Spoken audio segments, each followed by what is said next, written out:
Salam sahabat Basilia, jumpa lagi di PA kita hari ini yang kami beri judul Kemerdekaan Kristen. Nah, saudara yang dikasihi Tuhan, saya baca dulu Galatia 5 ayat pertama. Supaya kita sungguh-sungguh merdeka, Kristus telah memerdekakan kita. Karena itu berdirilah teguh dan jangan mau lagi dikenakan kuk perhambaan. Saudara yang dikasihi Tuhan, Tuhan ingin saya dan saudara sungguh-sungguh merdeka. Kita merdeka bukan karena perbuatan kita merdeka bukan karena hasil usaha kita merdeka bukan karena sesuatu yang wah di dalam diri kita, tetapi kita merdeka karena Kristus yang telah memerdekakan kita. Nah, saudara, ketika Kristus telah memerdekakan kita, maka Dia ingin kita berdiri teguh dan jangan mau lagi dikenakan kuk perhambaan. Merdeka dari mana, saudara? Merdeka dari kuk perhambaan. Segala sesuatu yang membuat saya dan saudara jauh dari Tuhan, yang membuat saya dan saudara dikenakan kuk perhambaan dosa, yang membuat kita gelisah, khawatir, dan semuanya masa lalu mungkin kesalahan atau dosa di masa lalu yang mungkin masih menghantui kita, maka jangan lagi mau saudara dikenakan kuk perhambaan, karena saya dan saudara telah dimerdekakan oleh Kristus. Berikutnya ayat 13, saudara-saudara, memang kamu telah dipanggil untuk merdeka. Jadi saya dan saudara sesungguhnya kita telah dipanggil untuk merdeka. Kita sudah merdeka dari manusia lama kita sudah merdeka dari ikatan-ikatan kutuk dan dosa, kita sudah merdeka dari kekhawatiran dan semua yang dunia ini berikan kepada orang yang masih menjadi hamba dosa. Kan kita sudah merdeka, namun janganlah mempergunakan kemerdekaan itu sebagai kesempatan untuk hidup dalam dosa.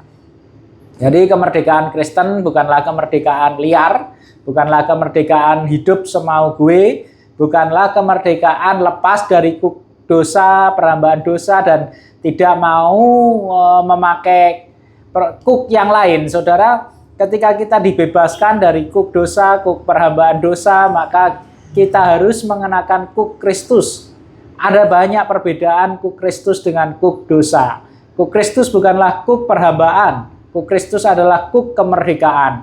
Tuhan Yesus mengatakan bahwa mari belajar kepada Dia karena Dia lemah lembut dan rendah hati. Memasang kuk yang diberikan olehnya. Dan Tuhan Yesus akan selalu beserta kita. Kuk yang dipasang kepada kita bukan untuk memberatkan kita, karena beban itu ringan dan enak dan nyaman, dan Tuhan ada di samping kita untuk melayani, untuk bekerja bersama dengan kita. Nah, saudara yang dikasihi Tuhan, sekarang kita menjadi orang merdeka dan memakai kuk Kristus. Kita bukan merdeka dan menjadi liar. Kita sudah tak lagi memakai kuk perhambaan dosa. Maka saudara sekarang sudah merdeka, dan dengan status kita yang baru memakai kuk Kristus, saudara, apa tugas kita? Selanjutnya kita baca dalam ayat 13b, saudara. Nah, yang tadi dikatakan, namun janganlah mempergunakan kemerdekaan itu sebagai kesempatan untuk hidup dalam dosa, melainkan layanilah seorang akan yang lain dengan kasih. Jadi tugas kita sebagai orang merdeka dalam Kristus dan memakai kuk Kristus, yaitu kuk kelemah lembutan dan kerendahan hati, bukan kuk perhambaan tapi kuk kemerdekaan, karena kuk inilah yang membuat jiwa kita tenang. Saudara, kunci ketenangan jiwa bukanlah kuk perhambaan dosa. Kuk itu akan membuat saudara gelisah, khawatir, hidup dalam ketakutan. Bukan pula hidup tanpa kuk, hidup liar, hidup semau gue. Hidup itu pun juga akan membuat saudara hidup dalam ketakutan dan kegelisahan. Tetapi mari saudaraku, kita pakai kuk Kristus. Hanya kuk inilah yang membuat hidup saya dan saudara memiliki ketenangan jiwa. Karena kuk ini menawarkan beban yang enak. Kuk ini menawarkan kerendahan hatian dan kelemah lembutan. Dan tugas dari orang Kristen yang merdeka yang memakai kuk ini adalah dia melayani seorang akan yang lain dengan kasih.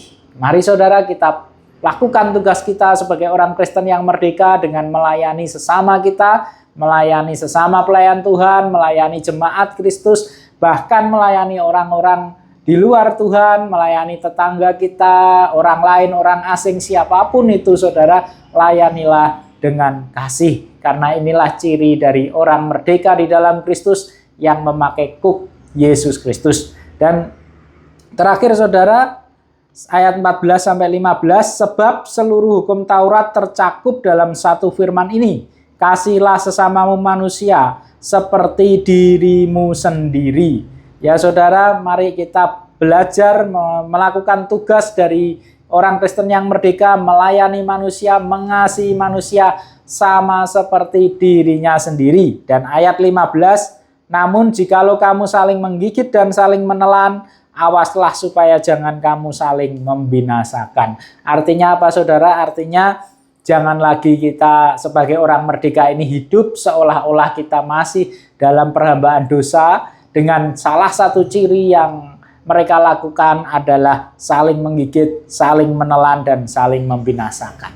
Orang Kristen yang merdeka bukanlah orang Kristen yang melayani dengan saling menggigit, saling menelan, apalagi saling membinasakan, tapi melayani dengan penuh kasih. Karena itulah perintah Tuhan dan itulah inti dari hukum Taurat.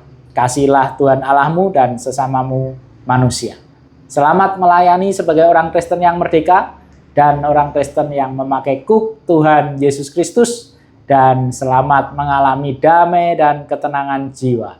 Tuhan Yesus memberkati.